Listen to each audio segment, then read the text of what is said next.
আসসালামু আলাইকুম প্রিয় বন্ধুরা, আশা করি ভালো আছেন। আপনাদের মাঝে আজ যে রোগ সম্পর্কে বিস্তারিত আলোচনা করবো তা হলো বসন্ত, ফক্স, জলবসন্ত বা চিকেন পক্স। এটা অত্যন্ত প্রাচীন রোগ, একটি রোগ। খ্রিস্টের জন্মের 1100 বছর পূর্বে মমিকৃত রেসিমিস এর দেহে বসন্তের দাগ পাওয়া গিয়েছিল। পৃথিবীর বিভিন্ন দেশের পুরনো গ্রন্থে, বিশেষ করে ভারত ও চীনের গ্রন্থে বসন্তের মতো রোগের কথা উল্লেখ রয়েছে। আর যদি কেগুরানি এ বসন্তের দেবী হিসেবে বলা হতো। সংগৃহীত সেকটিক্সের গ্রন্থেও বিশেষ করে ধনওয়ান তৈরি বসন্তের মতো রোগে আক্রান্ত হতে দেখানো হয়েছিল এবং কিন্তু প্রথমবারের মতো বসন্ত রোগের পূর্ব বিবরণ প্রদান করেন বাগদাদের বিশ্ববিখ্যাত চিকিৎসক রাজি। তিনি 983 খ্রিস্টাব্দে দেহত্যাগ করেছিলেন, অর্থাৎ পৃথিবী থেকে পরলোক গ্রহণ করেছিলেন। ইউরোপের চিকিৎসকগণ ইউরোপের চিকিৎসকগণ পরে তার লিখিত গ্রন্থ সমূহ হতে রোগ সম্বন্ধে প্রকৃত ধারণা গ্রহণ করেন, কিন্তু এ রোগ কিভাবে বিস্তার লাভ করে এবং রোগের বিকাশের কারণ সম্বন্ধে কোন রকম বিজ্ঞানসম্মত ধারণা কারো ছিল না। পৃথিবীর অন্যান্য দেশে এটা অদৃশ্য শক্তির লীলা খেলা বলে গণ্য করা হতো। বিশেষ করে 9ম শতাব্দীতে ইসাক নামে একজন বিশিষ্ট ইহুদি লিখেছেন যে মাতৃগর্ভে শিশুরা যখন ঋতুস্রাবে দূষিত রক্ত ধারণ করে পরবর্তীতে শরীরে পরিষ্কারের জন্য এই রোগটি হয়ে থাকে। এমনকি বিখ্যাত চিকিৎসক রাজিও বিশ্বাস করতেন যে নতুন করে রক্তের পরিপক্কতার জন্য এ বসন্ত রোগ হয়ে থাকে। এসব উক্তি হতে বোঝা যায় যে এসব উক্তি থেকে বোঝা যায় যে এই রোগটি অতি প্রাচীন রোগ।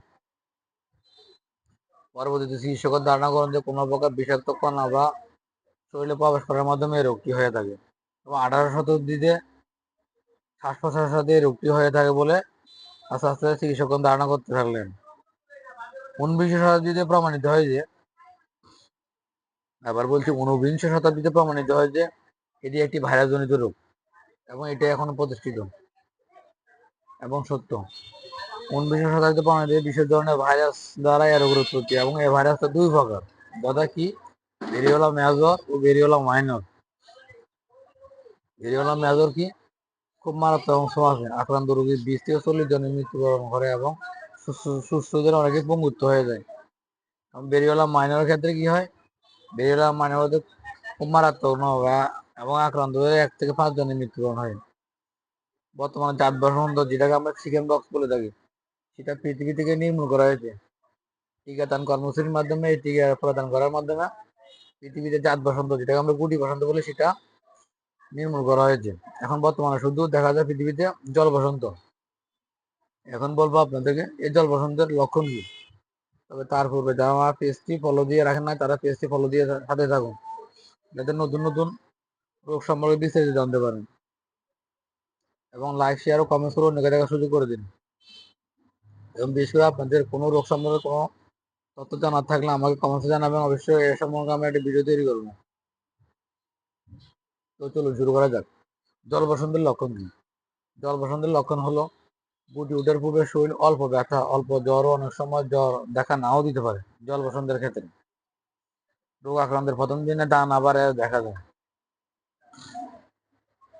ডান আবার গুটি গুটি বুকে, পেটে, কপালে বেশি উঠে এবং হাত ও পায়ের তালুতে কদাচিৎ দেখা যায়। হাত ও পায়ের তালুতে খুব কম উঠে। হাত ও পায়ের তালুতে খুব কম উঠে।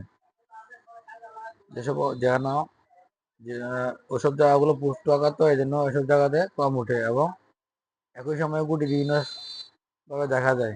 খোসা দানা ওঠার 2-3 দিনের মধ্যে দেখা যায় এবং রোগা প্রচন্ড জ্বর উঠতে পারে। অনেক ক্ষেত্রে মুখ সিক্ত হয়ে ওঠে এবং পিপাসা লাগে। এসব রোগীদের ঘুম ঠিক মতো হয় না এবং গুটি কখনো চুলকায়। এই গুটিগুলো অনেক সময় চুলকানি হয়। রোগ চলাকালীন চক্ষু রক্তিম লাল হয়ে ওঠে, চোখ লাল হয়ে ওঠে।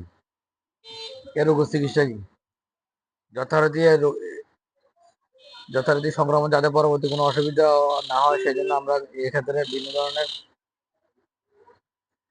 অ্যান্টিবায়োটিক ইউজ করতে পারি। সেক্ষেত্রে এর জন্য কার্যকরী অ্যান্টিবায়োটিক হলো ফ্লুক্সাসিলিন জাতীয় অ্যান্টিবায়োটিক। সেক্ষেত্রে আমরা এটি বাজারে ক্যাপসুল ও সিরাপ আকারে পাওয়া যায়, যথা ফাইলোফেন ডিএস, ফাইলোফেন, ফ্লুক্স, এফ্লক্স অথবা ফ্লুফেন এই জাতীয় ক্যাপসুল ও সিরাপ আকারে বাজার পাওয়া যায়। যথারীতি বাচ্চাদের ক্ষেত্রে বিশেষ করে 1 বছরের নিচে অথবা 2 বছরের নিচে বাচ্চাদের জন্য হাফ চামচ করে দৈনিক 2 বার 7 থেকে 10 দিন রোগের তারতম্য অনুসারে 4 বেলা দৈনিক সকালে, বিকেলে, দুপুরে, রাতে। এবং 2 থেকে 5 বছর বাচ্চাদের জন্য 1 চামচ করে দৈনিক 4 বার সকাল, দুপুর, বিকেল, রাতে 6 ঘন্টা ব্যবধানে 7 থেকে 10 দিন। এবং 5 থেকে 10 বছরের বাচ্চাদের জন্য অনেক ক্ষেত্রে 1.5 থেকে 2 চামচ করে দৈনিক 4 বার দেওয়া যাবে সকাল, দুপুর, বিকেল, রাত 7 থেকে 10 দিন। 7 থেকে 10 বছরের বাচ্চাদের বা 14 বছর বাচ্চাদের অনেক সময় 250 mg ক্যাপসুল দিয়ে চিকিৎসা করা যায়। সেক্ষেত্রে পাইলোপেন 250 mg অথবা এপ্লক্স 250 mg 7 থেকে 14 বছর বাচ্চাদের 250 mg ক্যাপসুল দিয়ে চিকিৎসা করা যায়। সরি।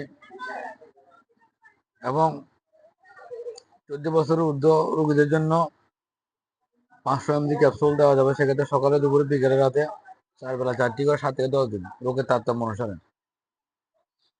যেহেতু এই রোগের মধ্যে চুলকানি থাকে তাই আমাদেরকে অবশ্যই সিট্রিজিন জাতীয় গ্রুপের ওষুধ ব্যবহার করা যেতে পারে। সেক্ষেত্রে বাচ্চাদের ক্ষেত্রে 1 বছর নিচে বাচ্চাদের জন্য হাফ চামচ করে দৈনিক 2 বার এবং 1 থেকে 5 বছর বাচ্চাদের জন্য 1.5 থেকে 2 চামচ করে দৈনিক 2 বার বয়স ও ওজন অনুসারে। এবং বয়স্কদের জন্য বিশেষ করে যথারীতি ট্যাবলেট, সিটিন ট্যাবলেট সকালে 1টি, রাতে 1টি করে 7 থেকে 10 দিন রোগের তারতম্য অনুসারে। আবার বলছি, বয়স্কদের জন্য যথারীতি সিটিন ট্যাবলেট সেক্ষেত্রে সকালে 1টি, রাতে 1টি। যেহেতু এ রোগের জ্বর, ব্যথা থাকে তাই আমাদের জন্য প্যারাসিটামল জাতীয় ওষুধ ব্যবহার করতে হবে। সেক্ষেত্রে বয়স্কদের জন্য যথারীতি 5 ট্যাবলেট সকালে 1টি, দুপুরে 1টি, রাতে 1টি, অনেক সময় 4 বেলাও দেওয়া যেতে পারে। এবং শিশুদের জন্য 5 সিরাপ সেক্ষেত্রে 3 থেকে 1 বছর বাচ্চার জন্য হাফ চামচ করে দৈনিক 3 বার এবং 1 থেকে 5 বছর শিশুর জন্য 1.5 থেকে 2 চামচ করে দৈনিক 3 বার এবং 5 থেকে 10 বছর শিশুর জন্য 2 থেকে 2.5 চামচ করে দৈনিক 3 বার বয়স ও ওজন অনুসারে দিতে হবে। শরীরের চামড়ার নিচে যে গুটি হয় সেই গুটিতে নিওমাইসিন জাতীয় ক্রিম ব্যবহার করতে পারি আমরা। সেক্ষেত্রে নিওমাইসিন, নিউট্রিসিন, এমাইসিন অথবা বিমাইসিন অথবা নেভানল জাতীয় ক্রিম ব্যবহার করতে পারি। সেক্ষেত্রে দৈনিক 3 বার ক্ষতস্থানে লাগাতে হবে, 2 থেকে 3 বার। অনেক সময় পটাশিয়াম দিয়েও আমরা ক্ষতস্থানে পটাশিয়াম পারম্যাঙ্গানেট সল্ট দিয়ে প্রতিস্থানে লাগাতে পারি ক্ষতস্থানে। শরীরের দুর্বলতার জন্য যথারীতি আমরা ভিটামিন বি কমপ্লেক্স জাতীয় সিরাপ ব্যবহার করতে পারি বাচ্চাদের ক্ষেত্রে। সেক্ষেত্রে সকালে 1 চামচ, রাতে 1 চামচ করে 1 মাস ব্যবহার করতে পারি। এবং বয়স্কদের জন্য আমরা মাল্টিভিটামিন জাতীয় ট্যাবলেট, সেগুলো মাল্টিভিট প্লাস, ভিটামিন জাতীয় ট্যাবলেট সকালে 1টি, রাতে 1টি করে 1 মাস দিতে পারি। মানসিক অস্থিরতার জন্য আমরা ডায়াজিপাম জাতীয় ওষুধ দিতে পারি। সেক্ষেত্রে সিটাক্সিন বা সিডিল বয়স্কদের জন্য রাতে 1টি করে 7 থেকে 10 দিন। এই ওষুধটি আমরা দ্রব্য কোনো বনৌষধি চিকিৎসা করতে পারি। সেক্ষেত্রে 1 চামচ আদার রস, 1 চামচ তুলসী পাতার রস একত্রে মিশিয়ে খেলে বসন্তের গুটিগুলো তাড়াতাড়ি বের হয় এবং রোগী তাড়াতাড়ি সুস্থ হয়ে ওঠে। এবং এই রোগ হলে আমরা রোগীর বিনোদন পরামর্শ দিয়ে সহায়তা করতে পারি। সেক্ষেত্রে স্বাভাবিক সকল খাবার খাবে, বেশি তৈলাক্ত খাবার না খাওয়া উত্তম এবং রোগীকে আলাদা স্থানে রাখা ভালো। থালা, বাসন, কাপড় চোপড় আলাদা রাখা ভালো। এবং এ রোগ একবার হলে আরেকবার, দ্বিতীয়বার হয় না। মৃত্যুর হার নেই বললে চলে, বিশেষ করে জলবসন্তের ক্ষেত্রে।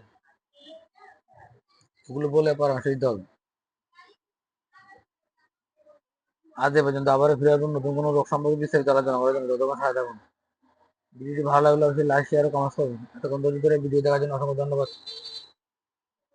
আসসালামু আলাইকুম।